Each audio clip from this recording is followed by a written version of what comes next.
অজয়ের সঙ্গে হেরে গেলি, পারলি না তো। ধাত্রীগ্রামের অজয় সাউন্ড কম্পিটিশন করতে এসে কখনো পেছু হটে না।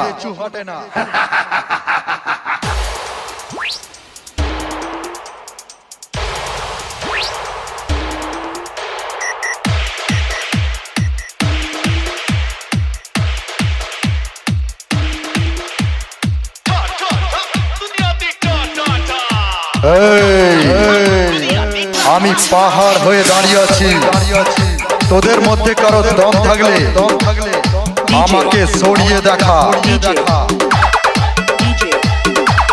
তেরা বাপ আ গয়া। অজয় অজয় সাউন্ড ভাগ যা।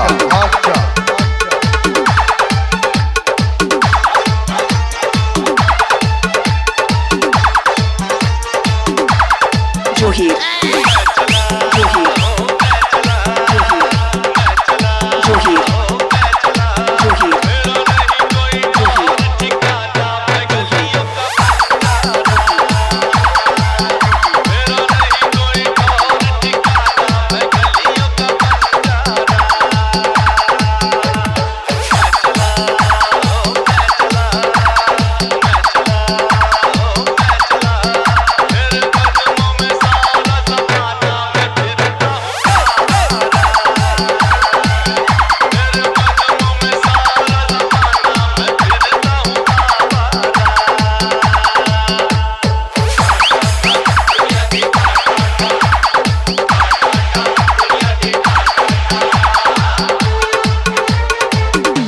আমি সেই পূর্ব বর্ধমান জেলা ধাত্রীগ্রামের अजय साउंड।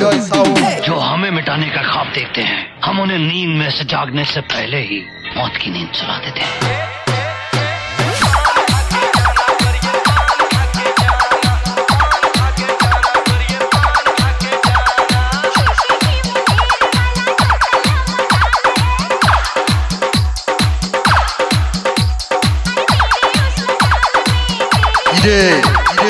अजय संगे हेरे गली, पारली ना तो।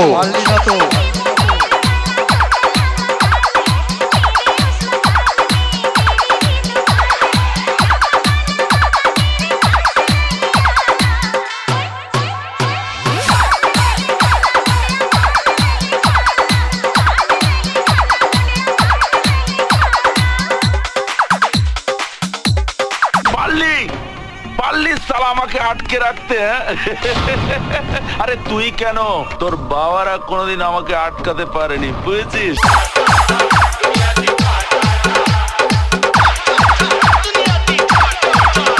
আমি সেই ধাত্রীগ্রামের অজয় সাউন্ড, তোদের সবার বাপ।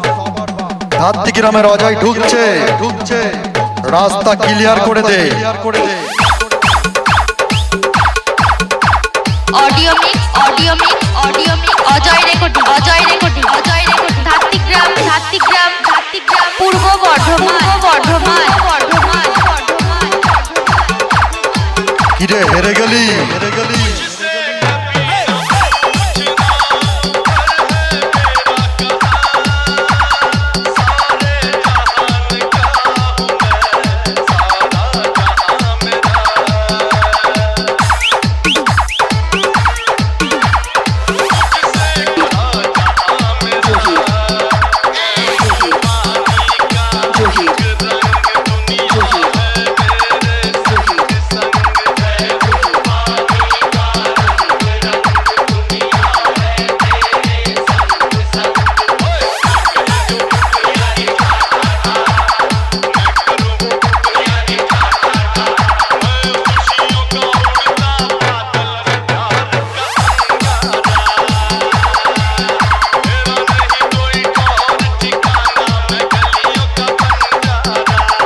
Mixed by DJ Johir. Mixed by DJ Johir. Mixed by DJ Johir. Mixed by DJ Johir.